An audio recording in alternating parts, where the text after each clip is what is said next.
Well, good morning to all of the children and youth who are joining us this morning, and a special welcome to families who are tuning in for our children's talk online. So one of my favorite things about hanging out with kids, talking to youth, is that they love to ask the really difficult questions.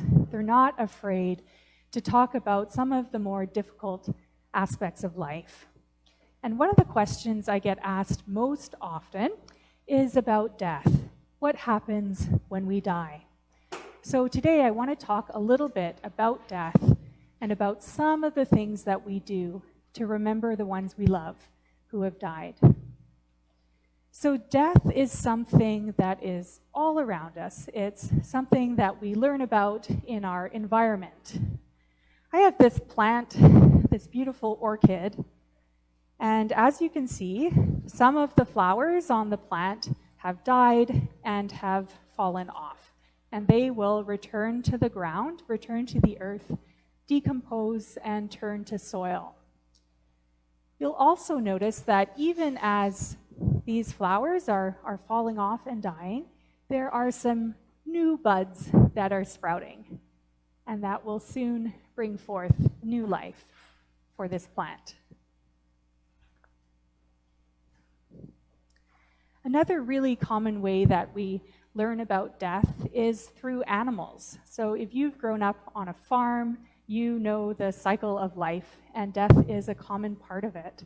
And if you've had a pet who has died, you've experienced this incredible sadness that comes with losing a very dear animal companion. And maybe at that time you've said some special prayers for your pet and remembered them. And sometimes in our lives, it's people who die. Sometimes we lose a grandparent or a parent, sometimes even a sibling or a friend. And this is really, really difficult. And so often what will happen is we will have a funeral or a memorial for that person.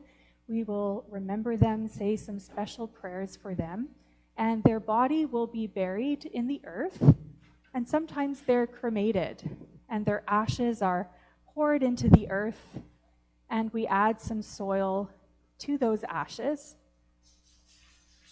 And that's a place we can return to remember those we have loved who have died.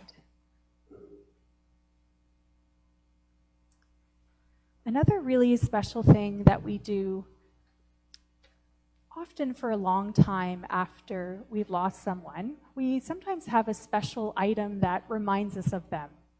So this is my grandmother's prayer book, and she gave it to me. It was given to her in 1942 at her confirmation.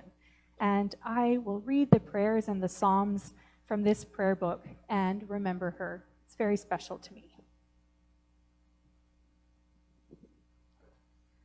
Sometimes we have photographs around our home that remind us of loved ones who have died. We have this photograph in our home.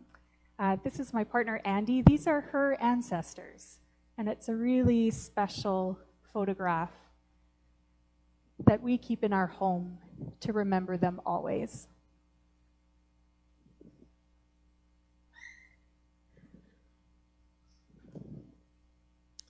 And one really special item of remembrance that I learned about from a friend of mine is a very special doll that she has.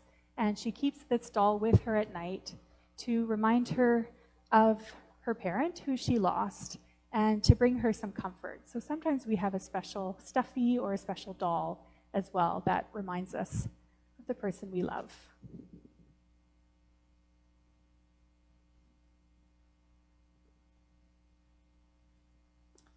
The really remarkable thing that we talk about in the Christian faith is that Jesus himself experienced death. So Jesus lost somebody who was very dear to him, his friend Lazarus, and we'll hear about this in the gospel reading today. And Jesus himself also died. He himself went through the process of dying and of death and was raised to new life. And we have some very special items that we use every week to remember Jesus. and to remember that he is always with us. Maybe you know what these items are. So we have some bread that is freshly baked every week by a member in our community. Maybe you recognize this one as well. We also have wine that is poured out in this cup, in this chalice. And together, the bread and the wine poured out and shared in our community reminds us of Jesus' death as well as his resurrection to new life.